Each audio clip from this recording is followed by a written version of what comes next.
voltamos com o Horizonte Debate. Em pauta, a crise econômica no Brasil atual. Alexandre, se fizemos um diagnóstico no primeiro bloco, como sair desse processo? É claro que precisamos investir em infraestrutura. O Brasil é um país muito caro, né? É caro produzir aqui. Como sair disso? Tá. As questões a primeira coisa, você tem que passar confiança para os investidores, você tem que criar um ambiente econômico favorável para que se gere empregos, essas coisas. E quando o ministro da Fazenda encaminha um orçamento deficitário, os investidores enxergam isso como uma má vontade de realizar os cortes que deveriam ser feitos, ou uma postura.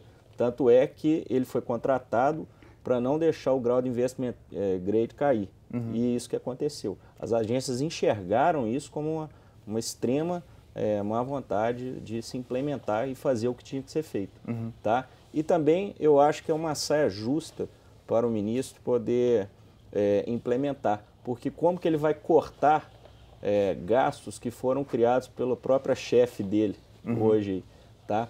Então, o próprio essa questão de cortar os gastos, eu focaria isso no primeiro momento. Uhum. Eu me lembrei agora do nome do comentarista de economia do Estadão e do Globo, Raul Veloso. Ele diz, numa confidência com o ministro Joaquim Levy, de que ele acreditava no senso de sobrevivência dos políticos. Então, o Joaquim Levy, em um encontro no Banco Mundial, perguntaram para ele se a presidenta, se ela acreditava nele, se ela acreditava naquilo que ele estava implementando. Aí ele disse que ele acreditava no senso de sobrevivência dos políticos. Qual que é o limite de pensar um país onde o presidente da Câmara, na minha opinião, está esperando, igualzinho aquela faixa que tem atrás dos baús dos motoboys, os respeitados motoboys, deixa arder, onde o presidente da Câmara quer ver o circo pegar fogo e o outro presidente do Senado parece que está querendo ganhar benesses, disse tem ganho. Qual que é o senso dos políticos em meio a isso tudo? Estamos sendo governados por gente que não sabe nem operar o volante? Eu tenho algumas ponderações que são bem clássicas, né? Primeiro, a qualidade do nosso voto. Acho que já começa por aí. Quando você vê alguns políticos sendo eleitos, políticos que não sabem escrever direito, políticos que são muitas vezes comediante, palhaço, o cara vota como voto de protesto e já coloca o cara lá. Como que eu posso ser representado por uma pessoa que mal entende o que está falando ou o que está lendo? No segundo ponto, vejo que muitos dos políticos que estão lá estão legislando em causa própria. Então, muitos deles estão preocupados em resolver os seus problemas pessoais. Quando a gente observa a questão política, a gente observa fica muito claro para nós que muita gente está doida para ver o circo pegar fogo. Uhum. Isso é claro para a sociedade. Só que nós não temos como agir. A sensação que nós temos é que você está de fora, vendo uma situação surreal, porque é uma coisa que não entra na minha cabeça. Um deputado vai a público, fala mal da presidenta, fala mal do processo dela de governo e no outro dia ele assume o ministério. Então você fica se perguntando, qual o governo que nós temos? Que governo é esse que não consegue ir para a televisão para dar um recado com medo de panelaço? Que presidente é esse do Congresso, né, da Câmara dos Deputados, que está sendo processado com informações de dinheiro fora, de empresas para lavar dinheiro e continua lá, ninguém faz nada. Então, quando você começa a ver essa anarquia política, a gente se pergunta, e aí? Até onde vamos? Qual o grau de confiança que nós brasileiros, não vou nem falar quem está lá fora não, qual o grau de confiança que nós brasileiros temos que eles vão querer resolver o problema? Uhum. Agora, Cláudio, quando você coloca assim, eu moro no Santo Antônio e aí eu me lembro na hora da virada, o cidadão da favela comemorou, você teve um certo ressentimento com relação a isso na hora que votamos e que hoje estamos todos no mesmo barco, sofrendo com esses ajustes? Você tem um certo... Não, o que eu tenho para dizer é o seguinte, esse ajuste não está sendo realizado, o que está sendo realizado é um desajuste. Você cortar gasto e aumentar a tributação num processo recessivo é suicídio. é marcha da insensatez, para usar aí a expressão daquela historiadora Barbara Tuchman. A história é o seguinte: quando o governo Roosevelt, durante a Grande Depressão, implementou um programa de obras públicas, de déficit público e de corte da tributação para alavancar a economia norte-americana, isso foi feito com muita proficiência, né? Em 1938, o governo começou a ficar preocupado por causa do déficit público. E ele aí, o que aconteceu? Resolveu cortar o déficit público. O que aconteceu? A economia voltou para a recessão, voltou da depressão. Então, o que a macroeconomia ensina é o seguinte: em períodos de desaceleração econômica, como nós estávamos enfrentando no finalzinho de 2014, do ano passado, o que nós temos que fazer? Nós temos que aumentar o gasto público e cortar cortar a arrecadação tributária. Lá na frente, quando a economia recupera, né?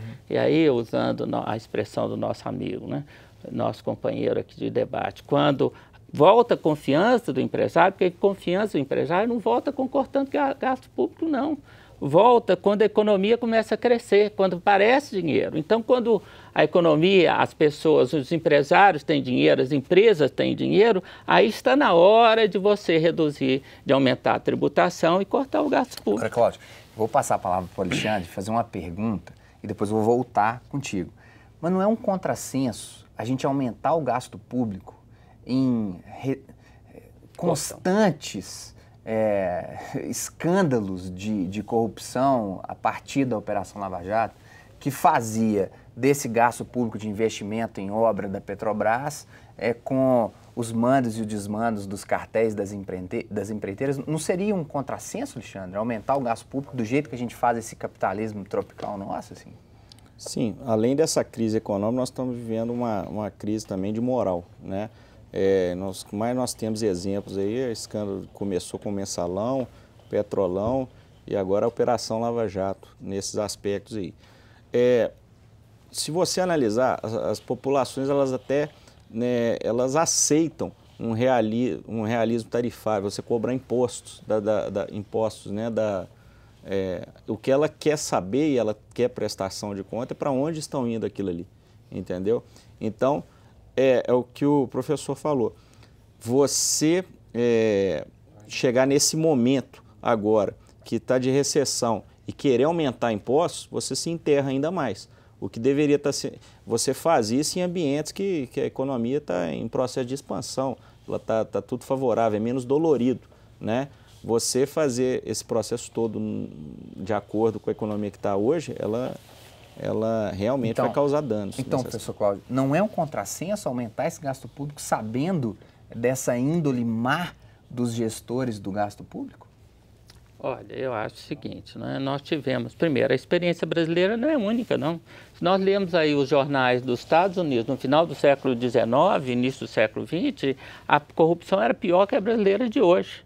Mas os Estados Unidos tomaram jeito, tá certo? Esse tipo de corrupção diminuiu. Então, isso é um processo que nós não podemos deixar de gastar ou gastar por causa da corrupção. O que nós temos é que combater a corrupção. São dois problemas, porque senão a população vai dizer o seguinte: olha, nós só vamos aumentar o gasto público quando acabar a corrupção no Brasil. Então, daqui a 20, 30, quantos anos vai levar? Não, são duas coisas que são independentes. Você acredita hoje, Jefferson, numa saída? Você acredita que... Eu acredito muito no nosso judiciário. Eu tenho visto um papel muito legal do judiciário brasileiro, principalmente do Ministério Público.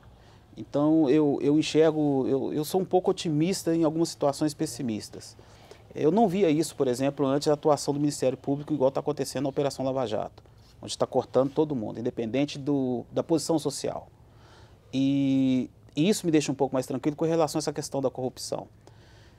A corrupção vai continuar existindo, mas eu acho que nós temos que aprender com isso. Eu acho que todo o processo que o Brasil vive hoje, eu entendo como um processo de aprendizado. É você aprender a votar melhor na próxima eleição, as pessoas vão começar a entender que a corrupção não é tão gloriosa quanto parecia, porque começa a pegar aquelas pessoas que realmente eram tratadas como medalhões, e aí se começa a cair os dominós de pessoas que tinham uma certa influência, né, na sociedade, quem está abaixo começa a repensar também a questão da corrupção. Então, eu aposto muito no Ministério Público. Eu tenho visto isso com bons olhos, é uma coisa que me cativa. Vamos dizer assim, seriam os nossos heróis brasileiros. E eu vejo que a população também está indo no mesmo caminho. Quando a gente escuta falar da Operação Lava Jato, as pessoas na rua começam a comentar. Eu milito muito em empresas de pequeno porte, eu vejo sempre essa ponderação, as pessoas, não, mas agora os caras estão sendo enquadrados. O meu medo é justamente eles quererem tirar esse poder do Ministério Público. Uhum. Mas eu vejo que o Brasil hoje está passando a limpo um pouco da sua questão jurídica. E isso, para mim, eu acho interessante. Uhum. O corrupto está com medo, Alexandre? Tanto o corrupto e o corruptor, né? Então, ou seja, com certeza, agora, antes as pessoas se sentiam reféns de partidos políticos na hora de campanhas eleitorais e tudo. Agora, nesse momento, eu imagino que vai ficar muito mais difícil também dessas empresas aceitarem esse nível de intimidação e tudo na hora de pedir corrupção. Nós vamos a um breve intervalo. Fique conosco. Questões em aberto ainda. Quero explorar com o professor Cláudio um pouco dessa propaganda que se coloca em torno do presidente do Banco Central e do ministro da Fazenda como os salvadores da pátria. Salva sua pátria economizando um bocado. Até daqui a pouco.